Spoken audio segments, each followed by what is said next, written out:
एक समय की बात है। एक हरे भरे जंगल में लाली नाम की एक छोटी और प्यारी चिड़िया रहती थी। वो बहुत चंचल और खुशमिजाज थी। जंगल के सभी पक्षी और जानवर उसके दोस्त थे, लेकिन टिंकू तोता, कालो कौवा, भूरी गिलहरी और बबली बतख उसके सबसे करीबी मित्र थे। लाली का घर एक विशाल पेड़ पर था। उसका घर बहुत ही आरामदायक था। वो अपने घर में बहुत खुश थी। हर सुबह लाली चिड़िया सूरज की किरणों के साथ उठती और आसमान में उड़कर अपनी मीठी आवाज में चहचहाती। उसकी चहचहाहट से पूरा जंगल गूंज उठता था। उसकी इस सुरीली आवाज से हर कोई मंत्रमुग्ध हो जाता था। लाली के पास अपने दिन की शुरुआत के लिए बहुत से काम होते थे। वो सबसे पहले नदी के किनारे जाती, जहां उसकी दोस्त बबली बतख रहती थी। दोनों मिलकर पानी के किनारे खेलते। कभी कभी वो पानी में भी उतर जाती और बबली की पीठ पर बैठकर मस्ती करती।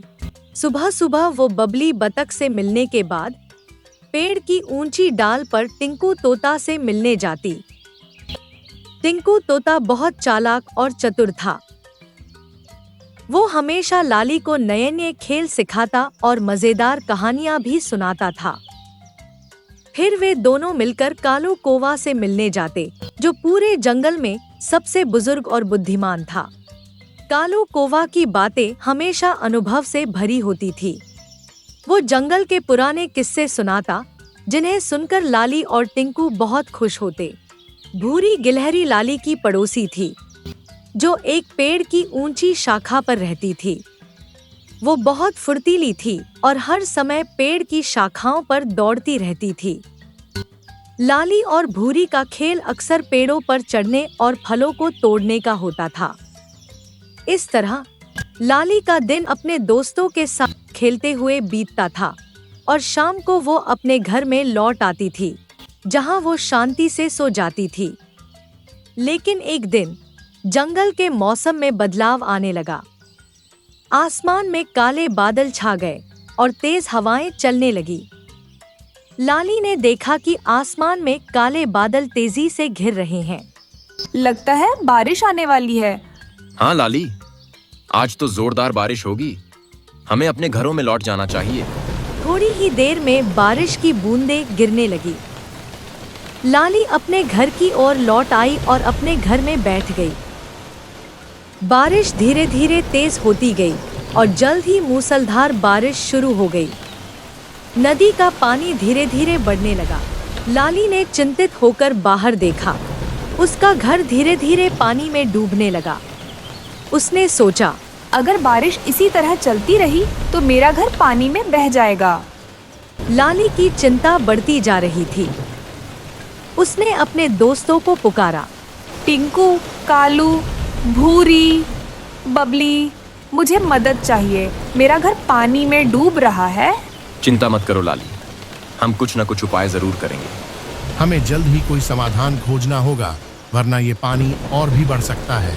लाली, तुम मेरे घर आ सकती हो। मेरा घर पेड़ की ऊंची डालियों पर होने की वजह से बहुत सुरक्षित है। लेकिन लाली ने देखा कि भूरी का घर बहुत ऊंचा था और वहां लाली के लिए आराम से रहना संभव नहीं था। लाली, तुम मेरे तालाब में भी रह सकती हो, लेकिन तालाब का पानी भी लगातार बढ़ रहा था और वहां रहना सुरक्षित नहीं था। टिंकू तोता ने थोड़ी देर सोचा और फिर उसकी आंखें चमक उठीं। लाली, मुझे एक उपाय सूझा है। क्यों ना हम केले के पत्तों से एक तैरता हुआ घर बनाएं? केले के पत्ते हल्के और बड़े होते हैं, इसलिए उनसे बना घर पानी में आसानी से तैर सकेगा और इससे तुम सुरक्षित भी रहोगी। हाँ टिंकू, ये तो बहुत अच्छा उपाय है। सभी मित्र मिलकर काम पर जुट गए। टिंकू तोता ने अपने तेज पंजों से केले के बड़े बड़े पत्तों को काटा। उसने इन पत्तों को ध्यान से देखा और फिर उन्हें सही आकार में काटने लगा। कालू कौवा ने अपनी चतुराई से उन पत्तों को जोड़ने की योजना बनाई। वो अपने मजबूत चोंच से पत्तों को जोड़कर एक बड़ा और मजबूत ढांचा बनाने लगा। बबली बतख ने तालाब के किनारे से सूखी टहनियां इकट्ठा की और उन्हें लाकर पत्तों के ढांचे को और मजबूत बनाने के लिए इस्तेमाल किया। भूरी गिलहरी ने भी इस काम में मदद की। उसने अपने नुकीले दांतों से पत्तों और टहनियों को काटने का काम किया। भूरी की तेजी से काम करने की क्षमता ने इस काम को और भी जल्दी पूरा कर दिया। कुछ ही समय में सभी मित्रों की मेहनत से एक बड़ा और मजबूत केले के पत्तों से बना घर बन गया। लाली ने देखा कि ये घर कितना सुंदर और सुरक्षित था। ये तो मेरे पुराने घर से भी ज्यादा अच्छा है। ये घर पानी में भी तैर सकता है, इसलिए अब तुम्हें बाढ़ से डरने की जरूरत नहीं। अब जब भी बारिश होती और बाढ़ आती, लाली अपने नए तैरते हुए घर में चली जाती। उसका घर पानी में तैरता और लाली उसमें सुरक्षित रहती। वो अपनी चहचहाहट से अपने दोस्तों को बुलाती और वे सब मिलकर पानी में मस्ती करते। लाली का तैरता हुआ घर उनके लिए अब एक नया खेल का मैदान बन गया था। लाली ने महसूस किया कि संकट के समय में दोस्तों की मदद कितनी महत्वपूर्ण होती है। अगर उसके दोस्त न होते तो वो इस बाढ़ से कैसे बच पाती।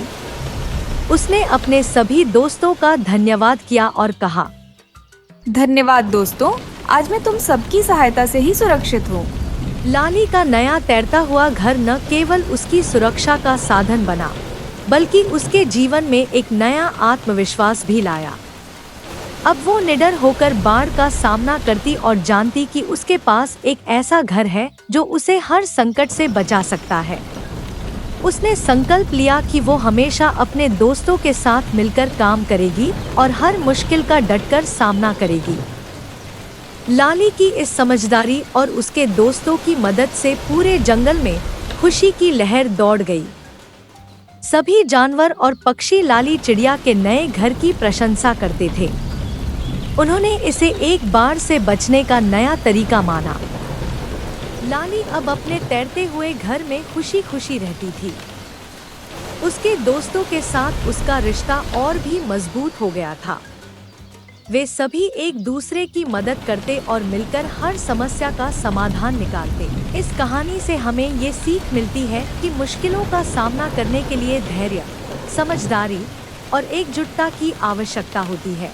जब हम अपने दोस्तों के साथ मिलकर काम करते हैं, तो हम हर मुश्किल को पार कर सकते हैं।